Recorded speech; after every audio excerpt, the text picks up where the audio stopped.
MoMondays, folks. This is where we connect the whole world one story at a time.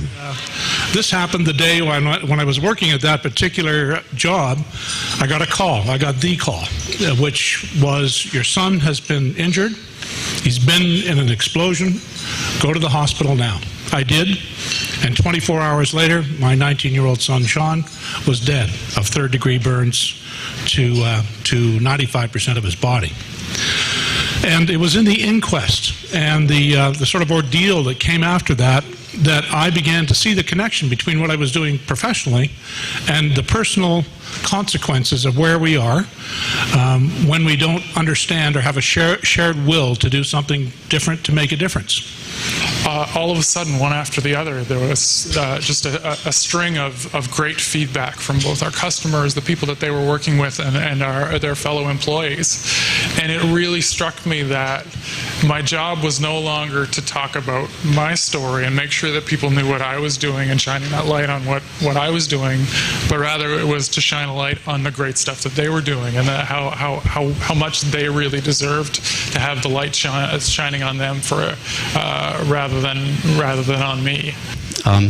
Because, you know, so much of June and July has been wonderful days like today, these glorious, perfect, hot, clear summer days. And because I couldn't go anywhere, I have spent a lot more time in my backyard than I ever have before in my life.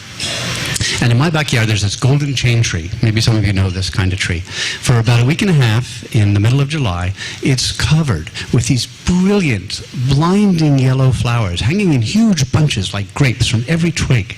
The whole tree is just solid, pure yellow, dancing in the wind against that amazing blue sky. It's mesmerizing. So I guess on this reverse networking thing, I have 9,000 Facebook friends, and the way I get new Facebook friends is I see who's coming to this tonight, and I send you a Facebook request. So some of the people in this room, you said you were coming, I sent you a request. I'm the creepy guy, and maybe now after you've met me, you can decide if you want to be my friend or not. It would work until about 10 o'clock or so every night, just down the road from here. And I did this for months on end. Does that sound like fun? Not so much. And I was fairly newly married at the time, and so, you know, cutting corners, my husband and I shared a car. So he would drop me off at work, drive out to his work, which was about a good 20 minutes away or so, work his day, come back to get me, and so many times I would call him on the cell phone and I'd say, "I'm sorry, I can't leave. I have to work." Day after day I did this. I need to bring you back a few years to the year 2011.